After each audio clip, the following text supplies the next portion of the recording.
Good morning all. Today we start class 8 exercise 9.1 algebraic expression and identities. Okay. So now let's start question number 1.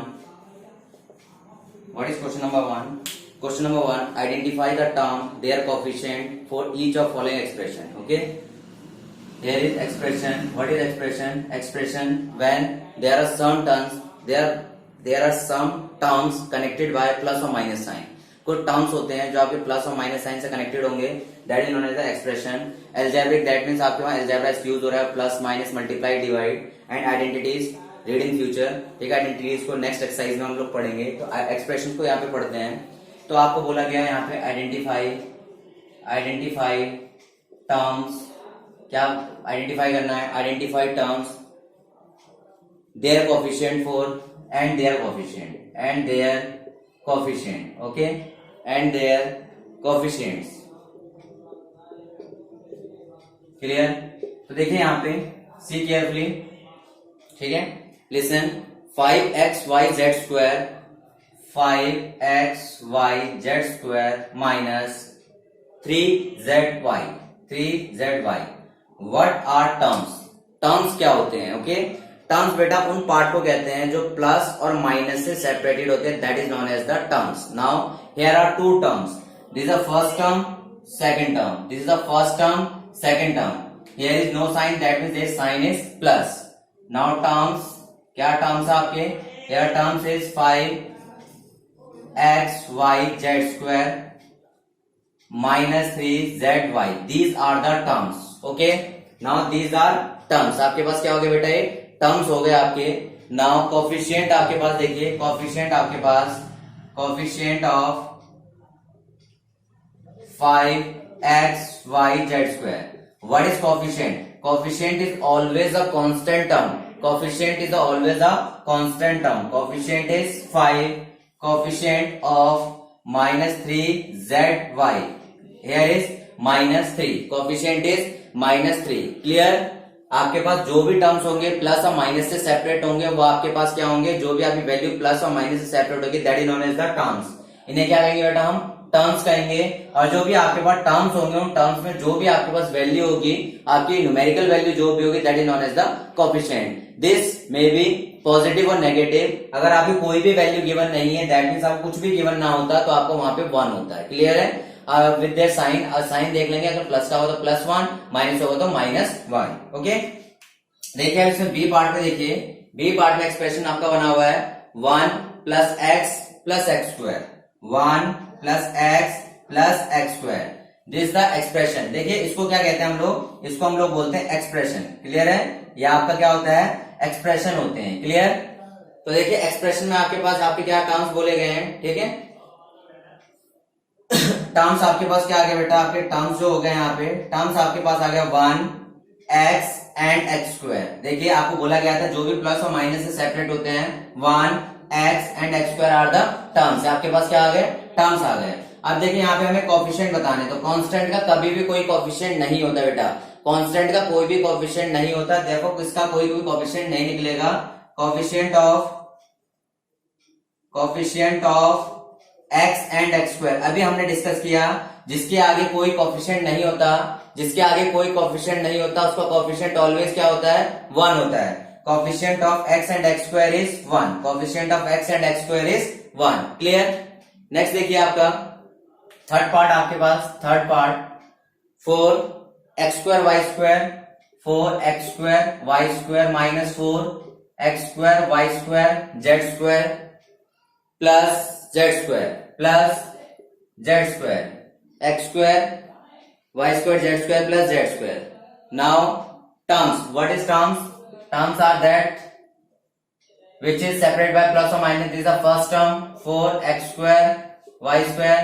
This is second term 4x square y square z square. This is third term z square. Clear?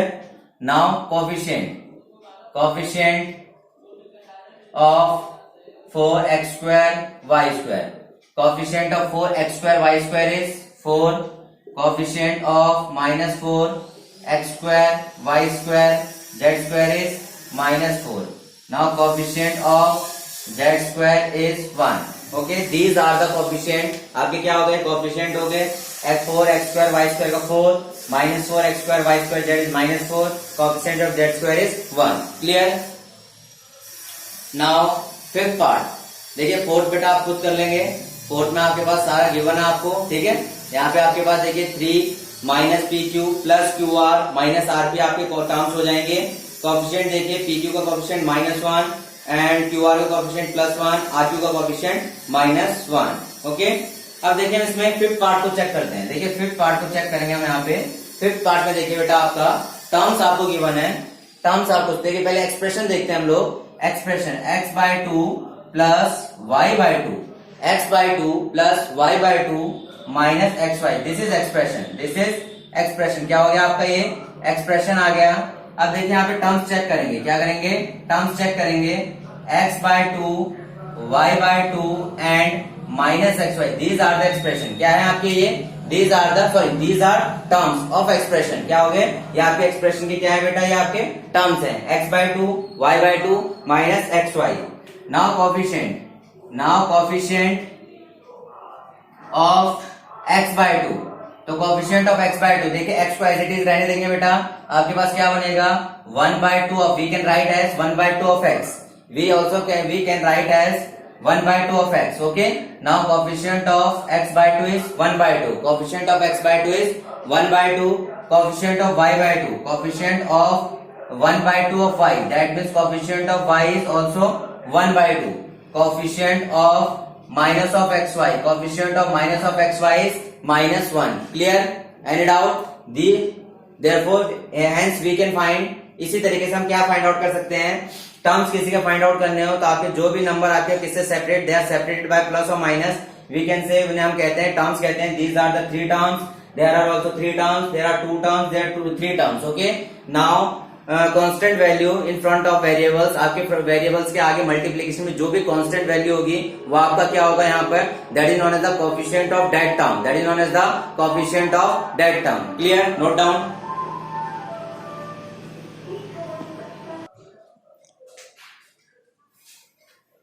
Okay, question number 2 देखते हैं बेटा इसका।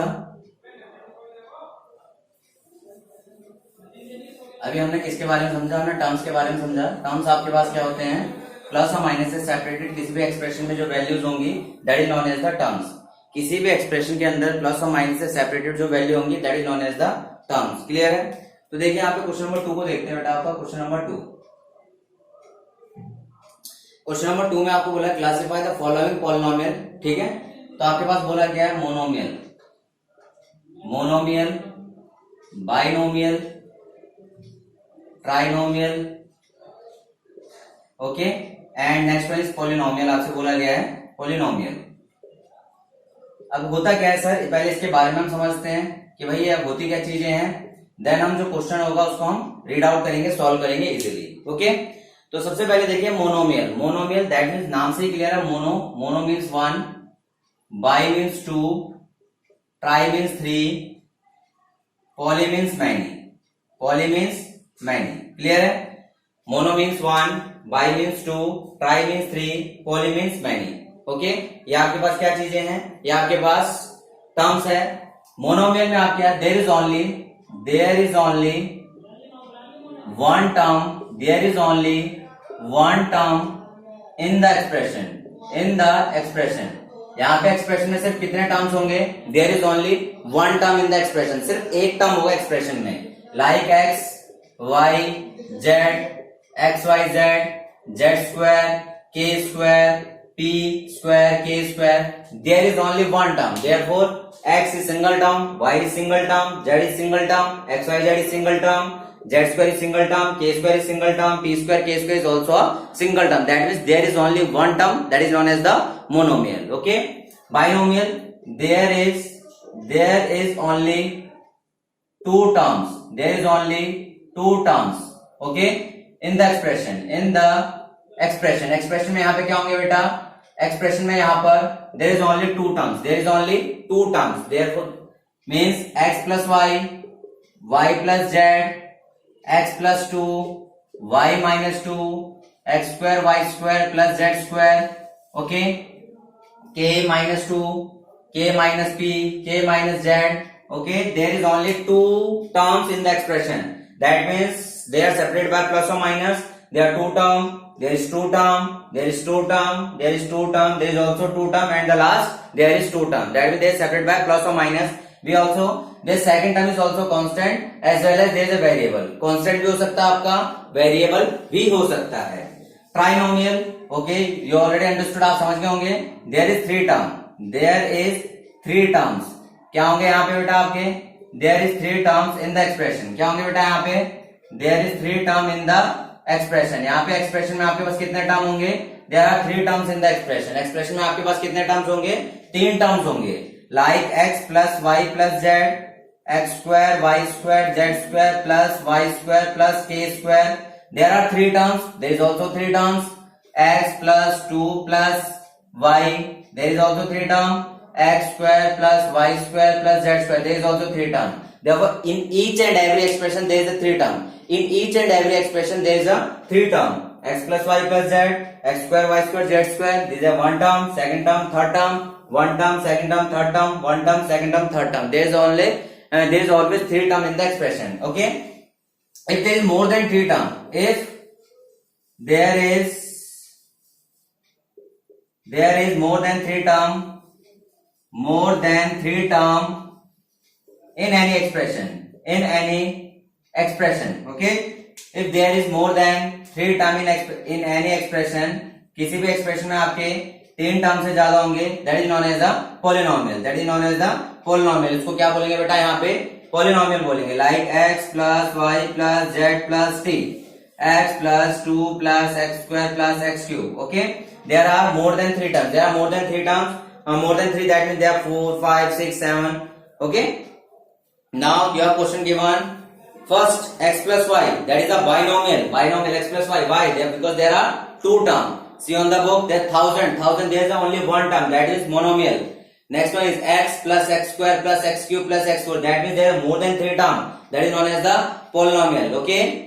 7 plus y plus 5x. There are three terms. That means there are three terms. That means trinomial. Okay. 2y minus 3y square. There is a two term. That means binomial. 2y minus 3y square plus 4y cube. There are three terms. Therefore trinomial. 5x minus 4y plus 3xy. There is also three terms. Therefore trinomial. 4z minus 15z square. There are two terms. Therefore binomial. AB plus BC plus CD plus DA. There is a four term. That means do not fit into category of the three. Therefore it is a polynomial. Now PQR is a monomial. P square Q, PQ square. There are two terms. Therefore it is a binomial. 2P plus 2Q. There are two terms. Therefore it is a binomial. Clear? You can do yourself. आप खुद से कर सकते हैं बेटा कि कौन सा आपका बाइनोमियल है, कौन सा ट्राइनोमियल है. ठीक है, आपको आई होप पूरा का पूरा समझ आ गया होगा कि बाइनोमियल क्या होता है. इन एक्सप्रेशन को आप अपनी कॉपी में अच्छे से नोट करिए, इसको लर्न करिए, दोबारा सुनिए. If there are only one term, अगर टर्म्स के बारे में पहले बता चुका हूं फर्स्ट क्वेश्चन में. अगर एक टर्म होगा तो मोनोमियल, दो टर्म्स होंगे तो बाइनोमियल, थ्री टर्म्स होंगे trinomial. If more than three terms, okay, four terms को क्वाड्रोमियल कहते हैं, लेकिन आपका नहीं है. ठीक है, if there are more than three terms, अगर तीन टर्म से ज्यादा होंगे that is known as the polynomial. ठीक है, और तीन टर्म से ज्यादा 4, 5, 6, 7 कुछ भी हो सकता है आपके पास. क्लियर? नोट डाउन करिए बेटा इसे.